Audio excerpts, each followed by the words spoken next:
Hey friends, it's iPhone release day. These are some iCave answers that we filmed earlier in the week that I hadn't had a chance to get out yet. So if you're waiting for your phone to arrive, enjoy. Want the latest Apple news, leaks and rumours? Subscribe and ring the bell. Evan Rodgers asks, iCaveAnswers, what is a good remote desktop app to use with an iPad and Mac? Now, the only one that I've actually used in the past is TeamViewer, and that's not through choice. That's just the one that general workplaces that I've used in the past have had as their specific. So I don't have a great answer for you for this, but if any of you guys watching in the audience do, I'm sure some of you are remote desktop working.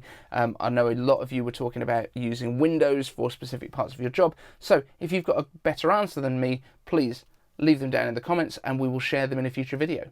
Randomness asks, I love the Ultra watch. I saw a lot of hands-on videos. Everyone keeps mentioning the casing is 49mm. Does that mean the screen is 49mm as well, or is it 48? Because there's a thin border going around the screen. So with all of these, you're not looking at the same kind of dimensions for a screen. The screen diagonally is 50.5mm.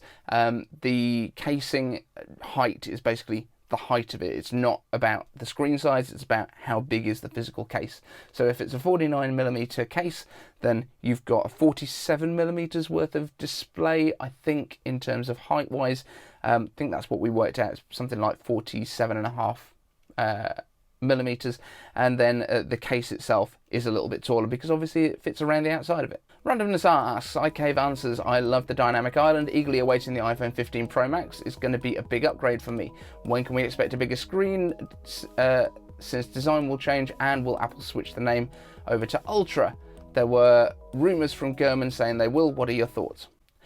It does look like Apple is separating out its biggest devices to become Ultra phones, so I think that is probably something that we could see. So we would then be getting our iPhone Pro and iPhone Ultra at the top of the range, and that may well get different features. Now, the one that I expect might come to the Ultra that might not come to a Pro is maybe those periscope cameras. Maybe they need enough space inside the casing in order to do that. That might be something that comes then.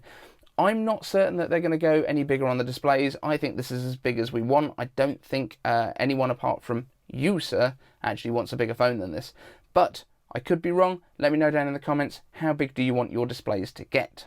Randomness asks, iCaveAnswers, what can we expect at the October event? Will we get a 14-inch iPad? I think the October event is going to be a lot more focused on the Mac than it is on the iPad, although weirdly, when we had that first spring event, the spring-loaded event, they put the iMac before the iPad Pro with M1.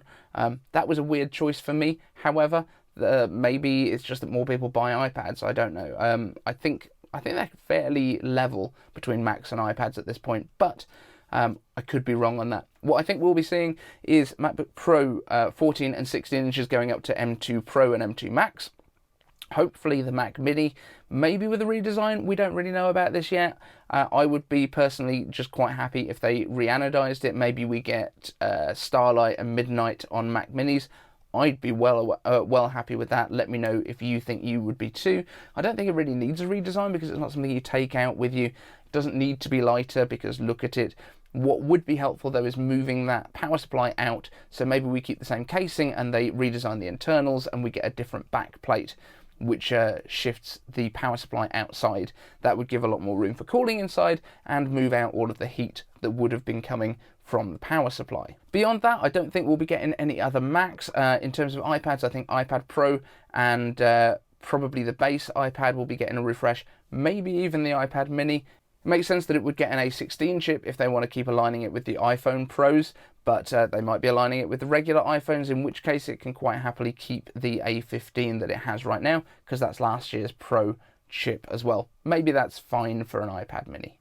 14-inch iPads though, doesn't seem like something we'll be getting that soon to me, but Ross Young is our guy for that. If I get any more news, I will let you know. Randomness asks, iCaveAnswers, when is the next Studio Display or XDR display refresh coming? Now, from Ross Young himself, we have heard that this is likely to be with the Mac Pro, and I think they said that that was going to be delayed until October, so there's a potential that we could see that Mac Pro and Studio Display, or rather refreshed XDR display, coming in October too. That's a potential.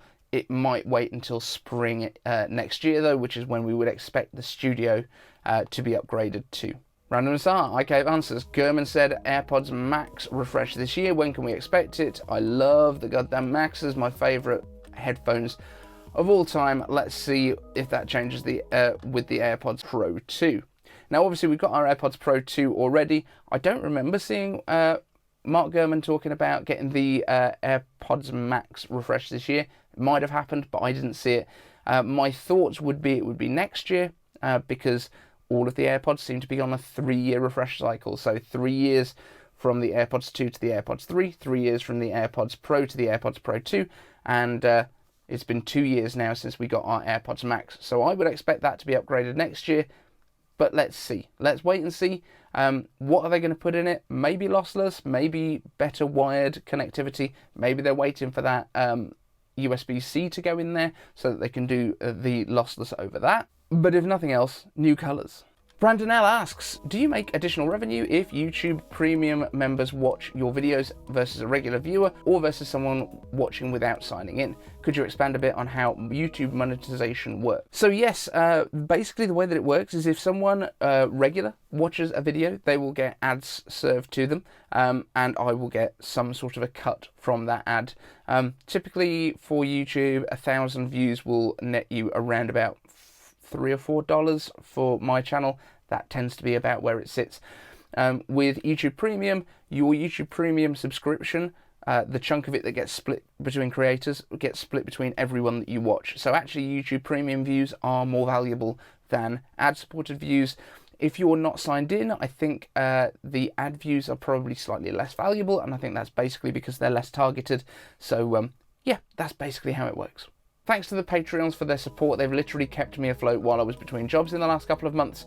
Join them at iCaveDave.com/Patreon. If you've got a question you want to ask in one of these videos, hashtag iCaveAnswers down in the comments. Thanks for watching. Want the latest Apple news, leaks and rumours? Subscribe and ring the bell.